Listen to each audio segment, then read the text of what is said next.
Hey guys, BigSquareRoadRunner.com. People have been asking me, well, what should I buy now? What should I buy? I am buying when I get $1 or two still. I've got plenty of Litecoin. I'm actually buying Theta. And I'm running a Theta Guardian node, pre-Guardian node, and earning Theta fuel. Yes, I do think Theta will be a gigantic monster. I think it's trading at like 10 cents right now. And I do see Michelle White Dove's predictions coming true that Theta will be in the hundreds and thousands at some point.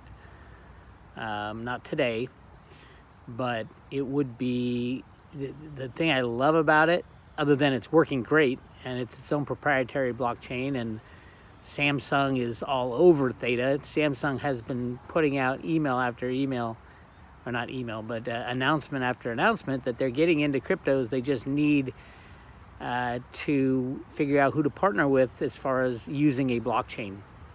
Samsung is a huge supporter of Theta, was in the early days. They were probably the one that pulled the ICO. Remember, it was going to ICO back in was it March of 2018. At the last second, it was pulled. Everybody was excited, and then the last second, it was pulled. Everybody was pissed off, and I think they gave some of those longtime supporters some Theta. But the reason it was pulled off the ICO list was they didn't want to run afoul with the SEC as far as a security for the long run viability. So Theta is clean as a whistle. And Theta Fuel. People ask me also, Pix, what do you think, Theta or Theta Fuel would do better in the long run? I think, they're both going to do well, but there's a couple problems with when you analyze those two coins. Theta Fuel is a utility coin that they're going to pay out in Theta Fuel to the Guardian nodes, and I don't think there's a cap. Or actually, it's a 5% inflation on Theta Fuel.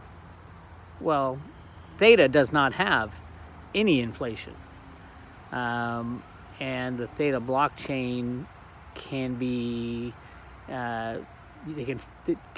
companies can fork off it, I believe is the way it's set up, just like they forked with the airdrop of Theta Fuel off of Theta. So, yeah, I can see very, very easily how Theta will at least hit the hundreds, probably in the long run, the thousands of dollars. And when you're starting at 10 cents, this is a no-brainer. So that is my answer to what I am buying. I'll always get some Litecoin because I spend Litecoin. I like spending Litecoin as a means of exchange instead of fiat money.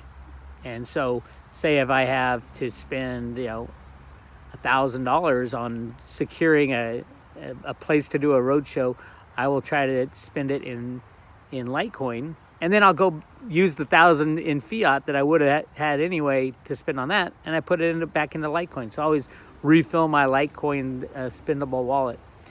And people always ask also, what do you use? What wallet do I use? I use the Loaf wallet for Litecoin. Love the Loaf wallet. It's only for Litecoin. It's probably the best wallet out there. Definitely the best wallet for Litecoin. But I like it.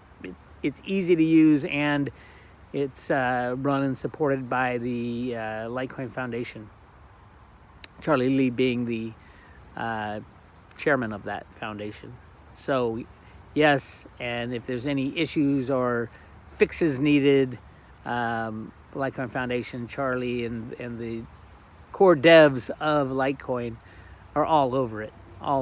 And that goes for Litecoin and Bitcoin, because they are literally linked at the hip. So, yeah, I always replenish my Loaf wallet with whatever I spend in Litecoin. So that's what I'm buying.